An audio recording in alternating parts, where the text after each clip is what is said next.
A bulletin is rocketing around the globe tonight. The search is on for a terror mastermind, and the search is so urgent they call it a red notice. This is the person they are trying to find, a young British woman they call the White Widow. International police searching for the answer to the question, did she play any role in the attack on that mall in Kenya? Was she there? ABC's chief investigative correspondent Brian Ross is here with their questions tonight. Brian. Well, good evening, Diane. Authorities tell ABC News tonight that British police are even trying to obtain DNA samples from the family of the so-called White Widow, in the suspicion there might be a match with one of the bodies found in the rubble in Nairobi. Looks can be deceiving, and tonight this one-time British schoolgirl, Samantha Lewthwaite, is being called one of the most wanted and dangerous women in the world. Samantha Lewthwaite has been a wanted person for a number of years now. Today's worldwide Interpol alert for Lewthwaite comes as authorities in Kenya seek to find out if she was involved in the brutal attack on the Westgate Mall. Based on her known ties to African terror groups and eyewitness accounts of a mystery woman who was part of the attack.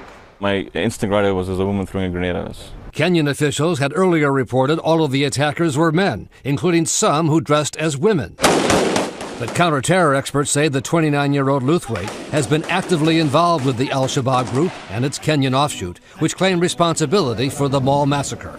And as she has said, she wants to die or martyr herself on behalf of that group. Lewthwaite grew up in a small town north of London. In over 15 years' time, went from schoolgirl to party girl to wife of one of the terrorists who carried out suicide attacks on the London subway and bus system in 2005. After the attacks, Lewthwaite, the mother of two, denied any knowledge of her husband's al-Qaeda ties, and family friends described her as a decent girl.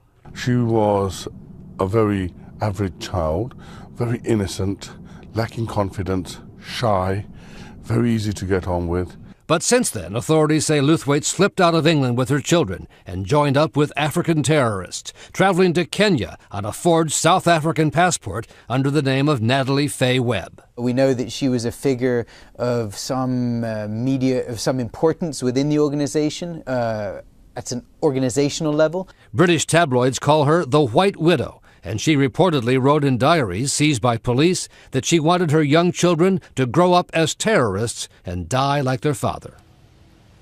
Lewthwaite has been wanted for more than a year in connection with another Al-Shabab attack on a nightclub in Kenya. And the Interpol Red Notice today reflects an urgency to find her, whether she was involved in that mall attack or not, Diane. Such a confounding portrait you paint there. Thank you, Brian Ross.